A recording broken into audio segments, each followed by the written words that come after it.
Okay, so let us continue from the point where we had left it. Art as a product for sensuous apprehension.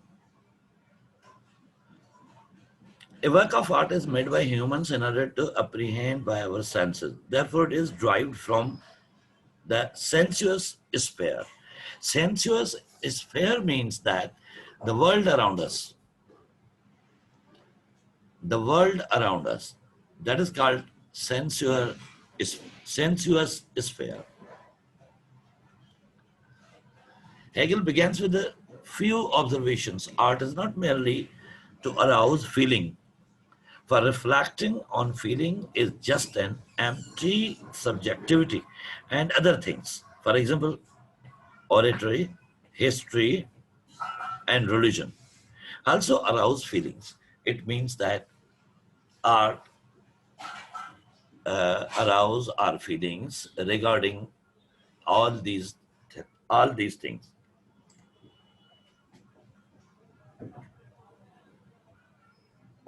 Okay, we have tried to educate ourselves to find a history, to find, sorry, sense of beauty.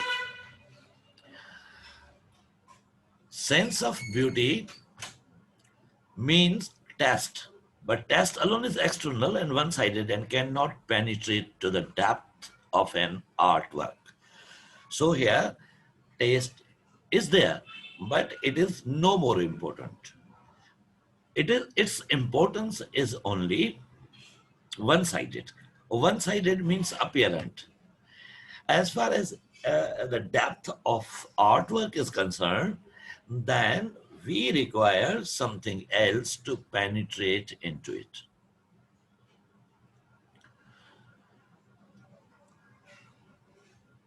Connoisseurship too, through it has through knowledge of work, it sticks up to external aspects, even favoring the technical and historical over deeper aspects. So what we do, instead of moving into the deep of the things, we we first of all look at the appearance of the work of art. The work of art does, of course, present itself for sensuous apprehension. But the work of art as a sensuous object is not merely for sensuous apprehension. Its standing is of such a kind that, though sensuous, it is essentially at the same time for spiritual apprehension. It means that two things work together. Number one, sensuous, and the other is spiritual. Oh my God. I don't know that there are three names of Lata and why she wants to join with three names.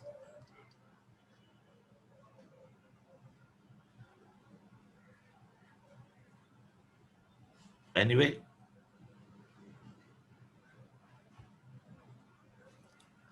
okay. So both the things are essential over here. Number one, sensuous, and number two, spiritual. The spirit is meant to be affected by it and to find some satisfaction in it. It means that, or whatever means satisfaction we get, we get with the help of spirit. Okay.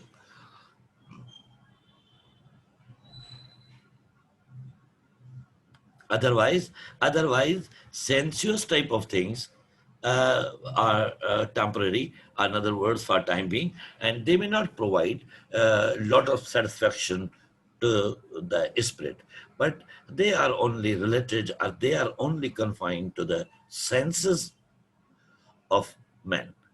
As far as the spiritual is concerned, spiritual type of things are concerned, then number one, spiritual means satisfaction or happiness is universal. And sensual differ from man to man, from person to person. The work of art, then, is both sensuous and spiritual. Sensuous apprehension is the least adequate to spirit. It means that, as I have mentioned now, That now see the senses are entirely different from than that of spirit. So over here, the same idea has been explained in some different way. It wants to realize itself in things and relates itself to them as desire. So all those sensual type of things are called desires, and uh, desires are certainly means not quite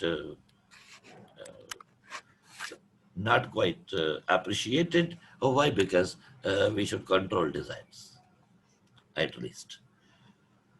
So desire, to satisfy the desire is something else, and to get spiritual satisfaction is something else. Or spiritual happiness, spiritual means pleasure is something else. Humans do not understand a relation of desire to works of art. So, as far as the desire is concerned, then we cannot means appreciate the work of art on the basis of our desires. We do not seek to use, eat, consume, or destroy the object, but to leave it free as an object to exist on its own account, as an object for contemplation alone. This sounds like disinterestedness. So it means that work of art is for contemplation, for thinking, for going deep and deep into the thing in order to achieve certain aim and objective of it. On the other hand, the theoretical study of things seek their universality, not their sensuous individuality, and makes an abstraction out of something concrete. So, so here theoretical study certainly has universal appeal, but it is not like uh, uh, sensual individuality. So theoretical study certainly takes us towards the abstraction of concrete type of thing. Artistic interest does not do this. A work of art proclaims itself in its sensuous individuality of color, shape, and sign and sound.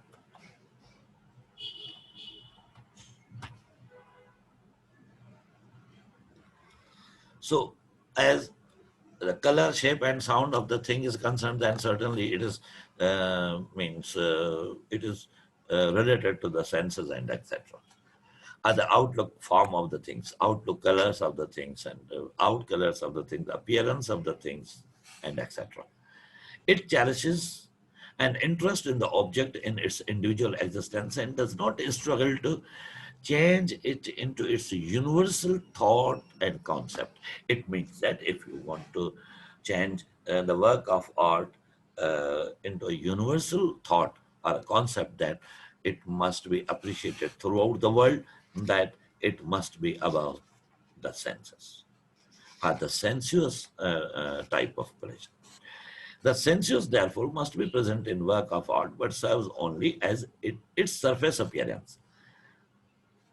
Surface meaning of the thing certainly appeal to senses of person, but the spirit wants a sensuous presence, but liberated from the matter.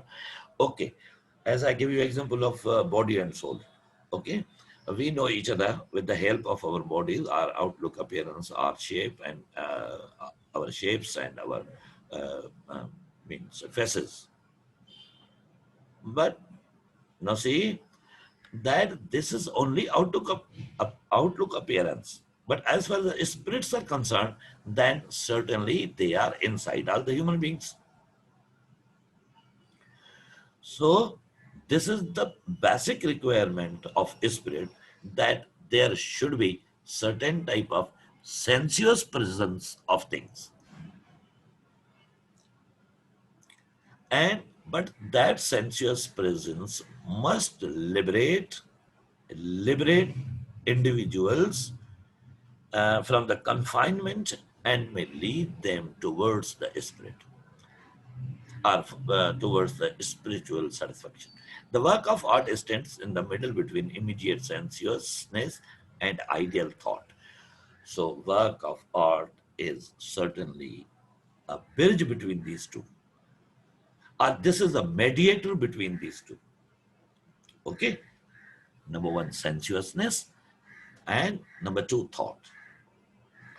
It is not yet pure thought, but despite its sensuousness, is no longer a pure material existent either.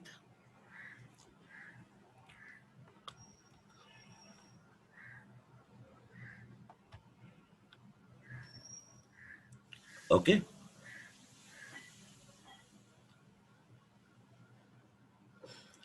The work of art stands in the middle between, okay, the shadow world of sensuous shapes. Now see, that shapes, sensuous shapes are shadow. And this is a shadow world. This is not a real world. This world is a reflection of the real world. Shapes, sounds, and sights exist to satisfy higher spiritual interests. So all these things are present over here in order to satisfy higher spiritual interests. The sensuous is made spiritual. The spirit is made sensuous. So over here we can say that these things are independent. Without spirit, no man. Without body, no man. So both of things are interrelated, are interdependent. Hegel asked how this relates to the artist, him or herself.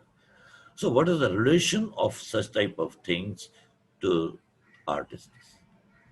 And remarks that spiritual and sensuous must be as one in art production. Composition should proceed as an active and organic unity. It means that in work of art, artist must pour both the things over here at the same time in order to make it organic unity. The productive fancy of an artist is the fancy of a great spirit and heart. So as far as the imagination of artist is concerned, then the imagination certainly based on spirit and heart of him. The apprehension and reaction of ideas and shapes, and indeed the exhibition of profoundest and most universal human interests in pictorial and completely definite sensuous form. It means that that idea, when is presented with the help of art, then it must possess these things. Art is not like science. It requires productive imagination. And art creation must be present in the artist as a natural gift and impulse. Now see that artistic work is entirely different than that of scientific work. Number one, and number two, imagination, highest level of thinking power, productivity, uh, they are the natural gift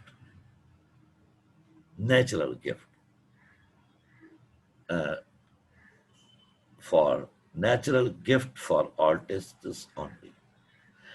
Culture and training can only take an artist to certain point. Certainly, culture and training. Training means when we seek guidance from others, and that is mechanical type of thing. Where art proper begins, an inborn higher talent for art is indispensable.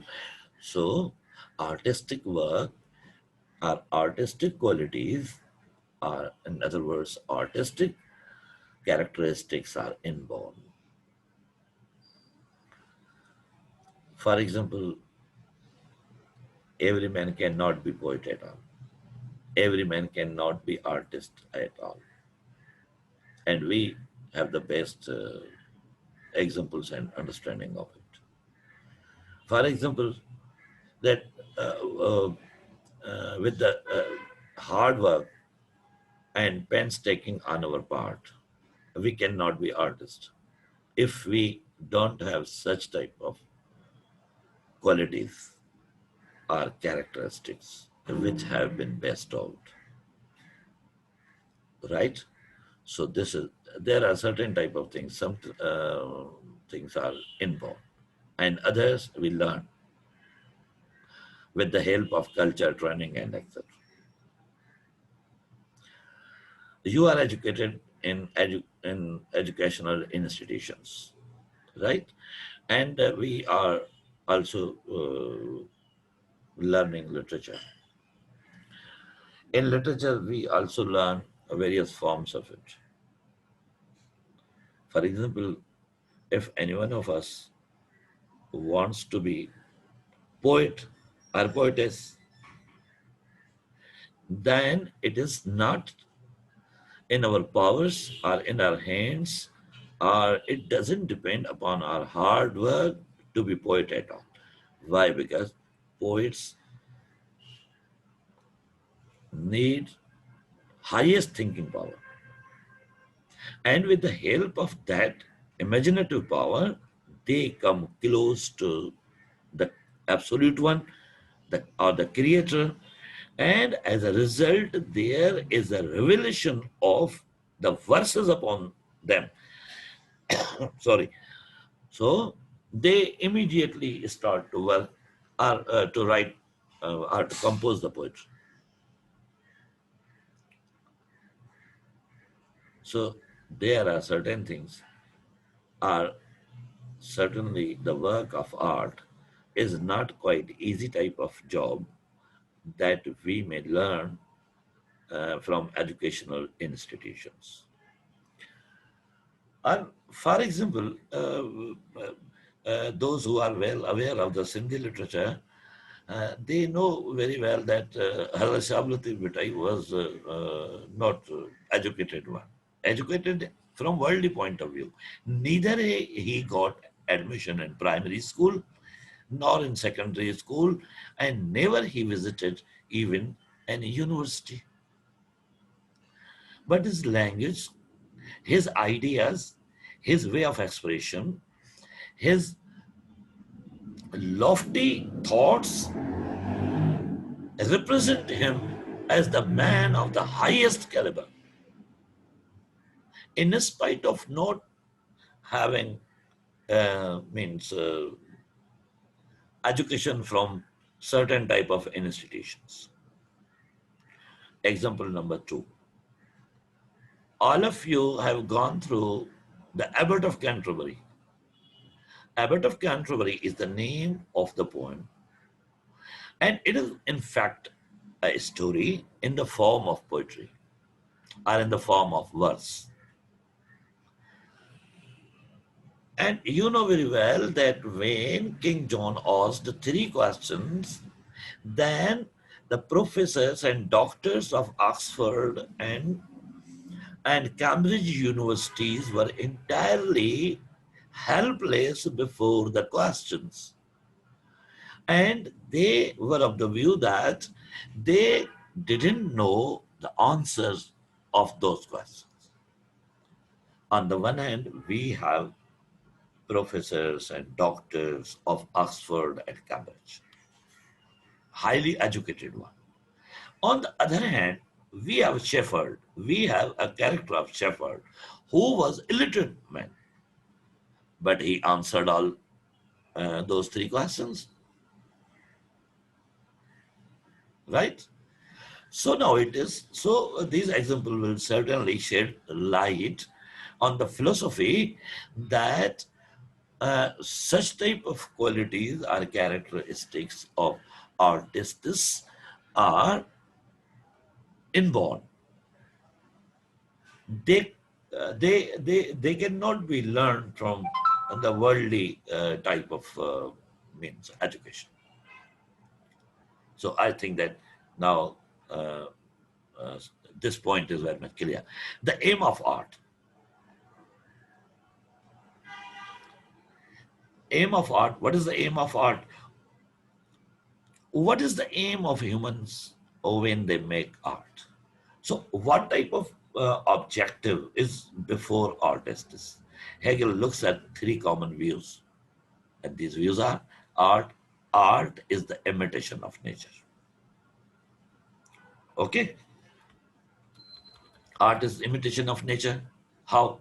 The problem is imitation would be superfluous labor, as we have nature already, and it would fall far short of nature, as a one-side appearance of art can't match the real thing.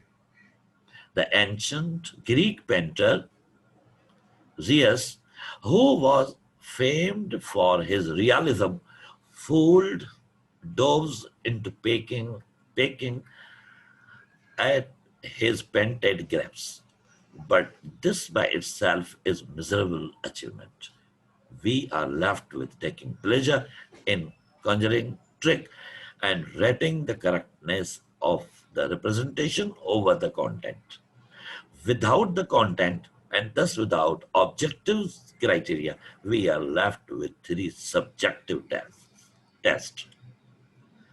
And anyway, even if painting as a sculpture can be seen as imitation of nature, what about poetry and architecture, which are less descriptive?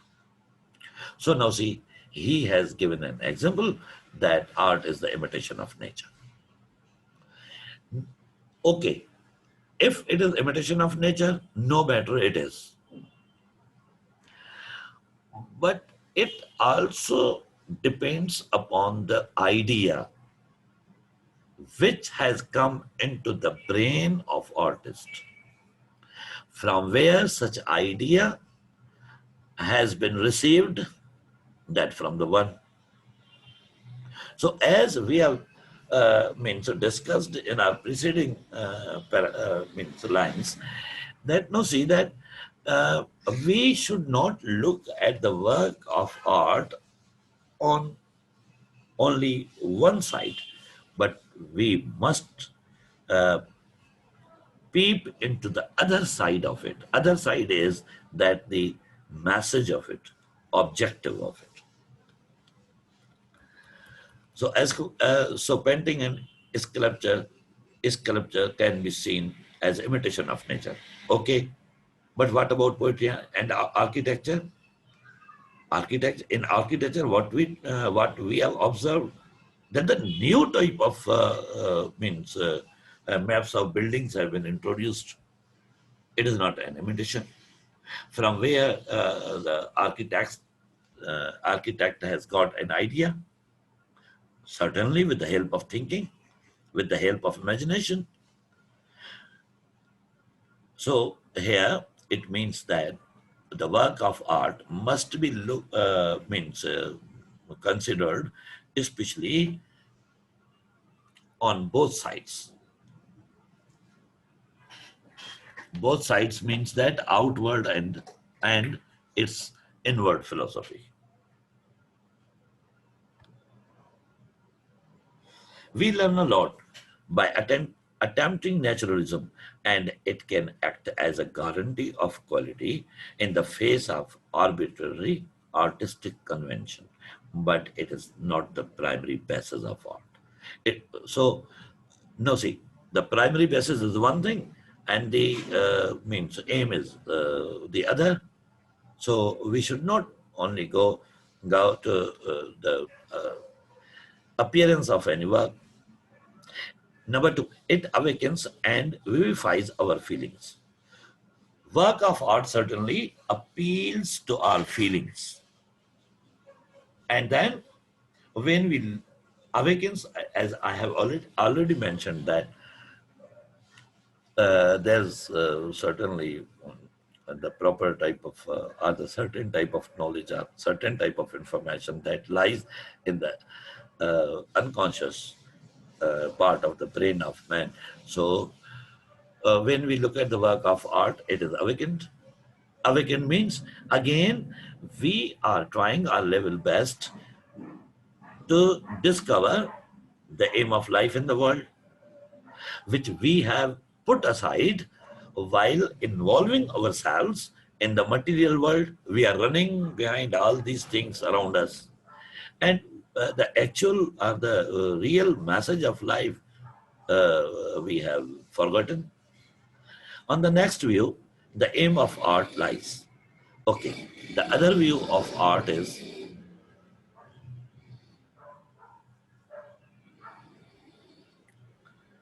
what is the other view of art? In forcing the human being, educated or not, to go through the whole gamut of feeling which the human heart in its inmost and secret recesses can bear, experience, and produce. It forces us, okay, either we are educated or not educated, to go through the feelings. And feelings are in the human heart. And there lies a secret. And that secret where experience and produce. And that secret certainly produce certain type of idea. Either it may be in the discovery of aim of life in the world, or it may be a discovery of oneself. Art acquaints us with the full range of human passions, nobility, misery, shock, pleasure, and so on.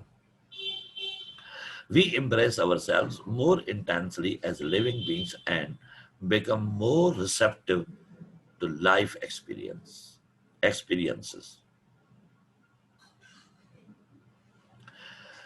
So what we do, that it is only art,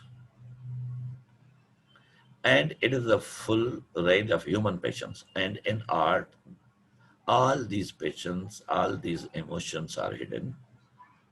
Nobility is there, misery, shock, pleasure, and so on. And we are human beings overall, and we always try to understand the things, especially in the light of our own experiences. Receptive experiences means that whatever we receive, whatever experiences do we have, we are not responding to actual experience, only to appearance of it. We simply are concerned with the outlook, to the appearance of that experience. We don't have time to go deep into them. But this doesn't matter, because we can imagine the unreal as if it were real. So sometimes what we do, that we misunderstand the things. Whatever is before us, we consider it reality. We consider it reality. So now again, we are running out of time, and I think that certain type of hindrances are in the way of us in the system. So anyway, today most of the part of his lectures, by his I mean the Hegel's lecture, we have completed, and the remaining part we will certainly discuss, inshallah, tomorrow. And if you have, and I think that you might have understood, or you might have got the message, and there are certain type of headings.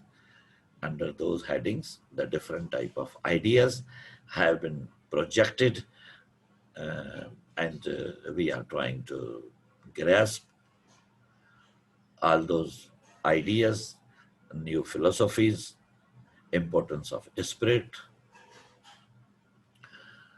the work of art, its importance, its message, and its different shapes, internal shapes and external shapes over here.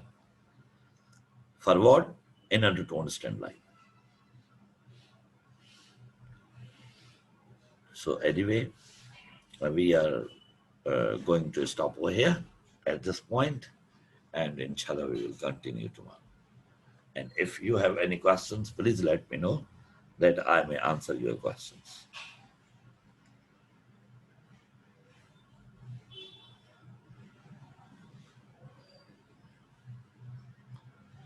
Are you listening to me? Yes, sir. Yes, sir. So I think that means we should stop now. And if you have any question regarding the same whatever points we have discussed over here, then you may please ask me.